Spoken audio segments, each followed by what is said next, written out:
Hi friends, आज मैं आपके लिए लेके आया हूं टैक्सेशन स्ट्रैटेजी। इस स्ट्रैटेजी को फॉलो करके आप आसानी से एग्जेम्पशन पा सकते हैं आपके टैक्सेशन सब्जेक्ट में। ठीक है क्या? मेरा ऐसा मानना है बच्चों, टैक्स सीएस एग्जीक्यूटिव ग्रुप 1 में एक ऐसा सब्जेक्ट है जो आपका एग्रीगेट या तो बना सकता है या तो बिगाड़ सकता है।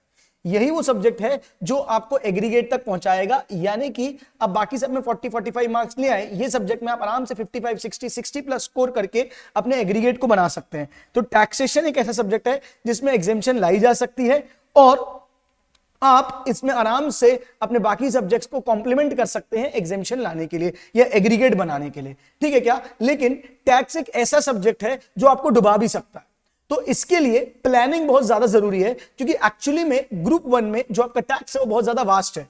तो मैं एक full proof strategy with ABC analysis लेके आया हूं कि आप कैसे पढ़ें ताकि आप पास तो बहुत आसानी से हो जाएंगे, प्लस आप इसमें एग्जेम्पशन भी लेके आ सकते हैं। तो ये मैं आपको लेके आया हूं टैक्सेशन की स्ट्रैटेजी। सबसे पहले मैं आपको बताना चाहता हूं, जो आपका टैक्स का सब्जेक्ट है वो दो पार्ट्स में डिवाइडेड है। टैक्स जो सब्जेक्ट है बेटा वो आपका दो पार्ट में डिवाइडेड है। जैसे एक पार्ट होता है आपका डीटी यानी कि डायरेक्ट टैक्स, दूसरा पार्ट होता है आपका आईडीटी यानी कि इनडायरेक्ट टैक्स। डीटी यानी कि डायरेक्ट टैक्स होता है 50 मार्क्स का, आईडीटी यानी कि इनडायरेक्ट टैक्स होता है 50 मार्क्स का। डायरेक्ट टैक्स में आपको पढ़ना पड़ता है सिर्फ एक ही टैक्स, जिसका नाम है बेटा इनकम टैक्स पढ़ना पड़ता है आपको। कौन सा टैक्स पढ़ना पड़ता है? Income tax. जबकि इनडायरेक्ट टैक्स यानी आईडीटी फर्दर दो पार्ट में डिवाइडेड है। एक है आपका जीएसटी, एक है आपका क्या बेटा? जीएसटी, और एक है आपका कस्टम्स। जीएसटी होता है आपका 45 मार्क्स का और कस्टम होता है आपका मात्र 5 मार्क्स का। आशा करता हूं आपको समझ में आ रहा होगा। देख पा रहे होंगे आप, आपका एक सब्जेक्ट होता है बेटा क्या? डीटी, ये विजिबल नहीं है शायद।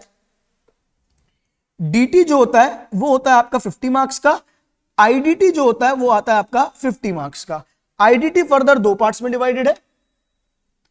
यहां पे आता है जीएसटी और कस्टम्स। जीएसटी होता है आपका 45 मार्क्स का और कस्टम होता है आपका 5 मार्क्स का। मैं आपको बताऊंगा एबीसी एनालिसिस कि हम कैसे पढ़ें ताकि हमारा डीटी आईडीटी हम कितना टाइम दें ताकि हम ओवरऑल अपने एग्जाम को बहुत अच्छी तरीके से क्लियर कर पाए बच्चों। ठीक है क्या? तो आइए देखते हैं कैसे आपको प्लान करना है। सबसे पहले ये है आपका सिलेबस, आप देख पा रहे होंगे स्क्रीन पे पूरा आपको दिख रहा होगा। ठीक है क्या? देखने में क्या दिख रहा है? चैप्टर नंबर 1 से लेके चैप्टर नंबर 10 तक, चैप्टर नंबर 1 से लेके चैप्टर नंबर 10 तक, यानी 10 चैप्टर्स हैं किसके? डीटी के। 10 चैप्टर्स कितने हैं किसके बेटा? डीटी के। और 7 चैप्टर्स किसके हैं? आईडीटी के, 11 to 17, जिसमें से 6 चैप्टर्स हैं जीएसटी के और 1 चैप्टर है कस्टम का। तो देखने में लग रहा होगा हाँ 10 चैप्टर डीटी के और 7 चैप्टर आईडीटी के, पर ये ऊपर से दिखने वाला एक मिथ है जो कि सच्चाई नहीं है। डीटी में एक चैप्टर है आपका सीधे सीधे computation of income under various heads. यही पूरी दुनिया है बच्चे, सारे हेड्स इसमें हाउस प्रॉपर्टी, सैलरी, पीजीबीपी, अपने आप में ये पूरा एक डायरेक्ट टैक्स का पोथा है बेटा। तो हम कई बार क्या सोचते हैं, बच्चा सोचता है मैं एक चैप्टर छोड़ के चला जाता हूं, फालतू चैप्टर नंबर 4 हेड्स इतने ज्यादा पढ़ूं, इससे अच्छा बाकी सब पढ़ लेता हूं। गलत स्ट्रैटेजी है। सबसे पहले आप अपना ध्यान लगाएं आईडीटी की तरफ, ये 50 मार्क्स के आईडीटी की तरफ। ये आईडीटी आपको पास कराएगा। इसमें प्रैक्टिकल बहुत कम आएंगे, ज्यादातर थ्योरी आती है और तो और ज्यादातर डायरेक्ट क्वेश्चंस आते हैं। तो बच्चों मैं आपको एक बात ये बोलना चाहता हूं कि सबसे पहले आप अपना जीएसटी का पोर्शन कवर करें, आईडीटी पार्ट का, जिसमें 45 मार्क्स का क्या है बेटा? जीएसटी। अगर आप 45 मार्क्स के जीएसटी में भी आप मुझसे इंपॉर्टेंट चैप्टर्स पूछने चाहेंगे तो chapter number 11, chapter number 12, chapter number 13 और चैप्टर नंबर 16, ये 4 चैप्टर्स आप बहुत अच्छे से इसको कर लें।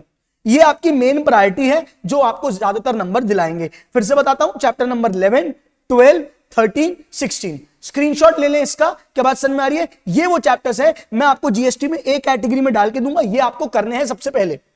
अब कई बच्चे बोलते हैं सर 5 नंबर का आना है मात्र कस्टम्स, 5 नंबर का कस्टम आना है, उसके लिए कितना बड़ा चैप्टर मैं पढ़ूं, पढ़ना चाहिए कि नहीं पढ़ना चाहिए? बिल्कुल भी कस्टम को मत छोड़ना। इनडायरेक्ट टैक्स अगर आप मेरे को बोलोगे तो मैं कस्टम को भी बहुत ज्यादा इंपॉर्टेंस दूंगा, क्योंकि एक चैप्टर पढ़ना 5 नंबर मिल रहे हैं और कुछ भी कॉम्प्लिकेटेड नहीं है उसमें। डायरेक्ट टैक्स में 25 चीजें कॉम्प्लिकेटेड है बच्चा, तो इंस्टेड ऑफ उन पचड़ों में पढ़ने से अच्छा है पहले ये 4 चैप्टर, यानी कि मैं अगर लिख के दूं टू बी स्पेसिफिकली, कौन सा?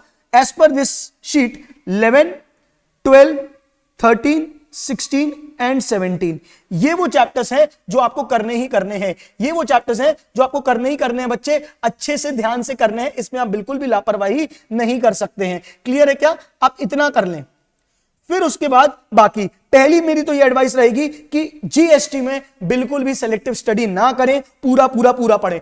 जितना सिलेक्टिव करना है, जितना जुआ खेलना है डीटी में खेलो।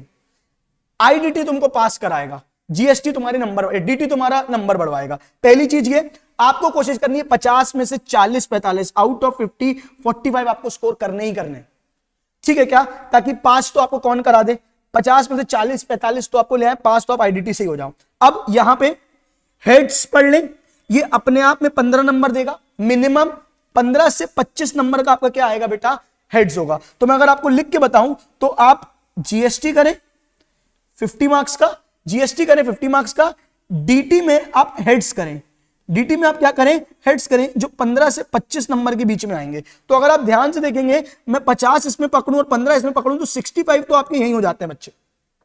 आपको लग रहा होगा सर इतना आसानी से बोल रहा हूं, मैं सही बता रहा हूं बच्चे, यही स्ट्रैटेजी फॉलो करके मेरे बच्चों ने एग्जामिनेशन लाई है, 70 नंबर आए हैं बच्चों के। तो पहली चीज तो आप ये करें 50 और 15, साथ में आप direct tax at a glance, ये एकदम थ्योरी चैप्टर है, basic concepts of income tax जिसमें आपके स्लैब रेट्स वगैरह आते हैं, उसके बिना आप ये चैप्टर पढ़ ही नहीं पाओगे, 1 2 4, साथ में ये छोटा चैप्टर है 5 और 6 के बाद समझ में आ रही है ये, और आखिरी में chapter number 10 assessment appeals and provision. इतना कर लोगे एग्जामिशन आ जाएगी, मैं सही बता रहा हूं, इतने में तो एग्जामिशन आ जाएगी। सबसे पहले अपना पास होना तय करें, क्या पढ़े, जीएसटी और कस्टम्स, 50 से 40 वहां जाने चाहिए। उसके बाद क्या उठाएं, डीटी, डीटी में पहले क्या उठाएं, हेड्स, क्या उठाएं, क्या उठाएं, हेड्स। मैं हाईलाइट करके दिखा देता हूं, डीटी में आपको क्या उठाना है बच्चे, ये हेड्स उठाने ही उठाने, कुछ भी हो जाए, ठीक है क्या? ये आपको पढ़ना ही पढ़ना है, ये आपको पढ़ना ही पढ़ना है। इतना आप पढ़ लोगे तो बहुत बढ़िया हो जाएगा। साथ में आप क्या पढ़ लें, clubbing set of carry forward, बहुत छोटा चैप्टर होता है, डिडक्शंस आपको पढ़ना है और ये पढ़ना है। इतना अगर आप पहली प्रायोरिटी में, ये मैं आ डालूंगा, ए में आपको डालूंगा, इतने में आप एग्जामिशन आ जाएगी बच्चे। फिर आप बाकी चीजों में अपना टाइम अगर देना चाहते हैं तो दें और उसको एक्सटेंड करें, लेकिन प्लीज सबसे पहले कोई भी पहले डीटी नहीं उठाएगा। डीटी समुंदर है बच्चा, वो पूरा टाइम खा जाता है, जीएसटी का मौका ही नहीं आने देता, और पास जीएसटी कराता है। तो पहले जीएसटी और कस्टम, सबसे पहले मैं अगर आपको फिर से बताऊं, फाइनल कंक्लूजन मेरा ये रहेगा, सबसे पहले आप क्या उठाएंगे, जीएसटी एंड कस्टम्स। विजिबल नहीं है क्या, समझ गए होंगे, जीएसटी एंड कस्टम्स उठाएंगे। फिर आप क्या उठाएंगे, अपना जीएसटी आपको दिलाएगा 45 और ये आएगा आपके 5 मार्क्स का, 50 मार्क्स का पूरा ये है, इसमें आपको बिल्कुल भी लापरवाही नहीं करनी है। जीएसटी एंड कस्टम्स के बाद डीटी में आपको उठाना है heads, basic concepts plus deductions, clubbing set of carry forwards plus TDS, ये पढ़ लें, और असेसमेंट पेनल्टीज पढ़ लें। असेसमेंट पेनल्टीज टाइम एक्चुअली बहुत ज्यादा मांगता है, लेकिन फिर भी बहुत सारी थ्योरी क्वेश्चन उसके आ जाते हैं, ठीक है क्या? तो ये आप पहले करें, लेकिन सबसे पहले इस पे ये ए, ये पूरा रहेगा आपका बी, ये करना है, ठीक है क्या? प्लस उसके बाद अगर आपके पास टाइम बचता है तो आप बाकी के टॉपिक्स करा सकते हैं। तो बेटा ये रहा मेरा कंक्लूजन, ये है आपका कोर्स। सबसे पहले उठाओगे जीएसटी, उसके बाद उठाओगे कस्टम्स, फिर ये वाले चैप्टर्स उठाओगे। हाँ, और दूसरी बात, एमसीक्यू सॉल्व करना कंपलसरी है, आप थ्योरी नहीं पढ़ेंगे। मैं बता रहा हूं, एक ही फंडा है पास होने का, मिनिमम रीडिंग मैक्सिमम सॉल्विंग। हमको लगता है हमने चैप्टर पढ़ लिया, हमारा काम हो गया ना बेटा, आपको एमसीक्यू सॉल्व करना है, आपको स्कैनर लेनी है। आपको क्या लेनी है बेटा, स्कैनर लेनी है। काई की स्कैनर लेनी है, आपको टैक्समैन की स्कैनर लगानी है और उसको जी भर के कर लेना है, सारे क्वेश्चंस उसके कर लेने हैं, बने चाहे ना बने, आपको सारे क्वेश्चंस उसके कर ही लेने हैं। तो बच्चे ये आपको करना है, आपको ध्यान देना है, एमसीक्यू सॉल्व करना ही करना है, आपकी पक्का एग्जामिनेशन आएगी गाइस, ठीक है क्या? थैंक यू, दिस इज अभिषेक रंगवानी। मैं आपसे कहना चाहता हूं फिर से, जीएसटी, कस्टम्स, डीटी के heads, basic concepts, deduction, set of carry forward और असेसमेंट अपील्स, सबकी स्कैनर आपको लगाना कंपलसरी है, उसके बिना आपका काम नहीं चलेगा, ये करना जरूरी है, ठीक है क्या? चलिए, ऑल द बेस्ट, पढ़ते रहिए। कोई और प्रॉब्लम हो तो मुझे बताइएगा, है ना? अगर ये वीडियो अच्छा लगा हो तो लाइक करके, चैनल को सब्सक्राइब करके हमको सपोर्ट करें। बहुत जल्द हम आपको नया वीडियो लेके आएंगे, कंपनी लॉ, सारे सब्जेक्ट्स के लिए हम एक वीडियो आपको ऐसे ही स्ट्रैटेजी और एबीसी एनालिसिस देते रहेंगे। Thank you and have a nice day ahead.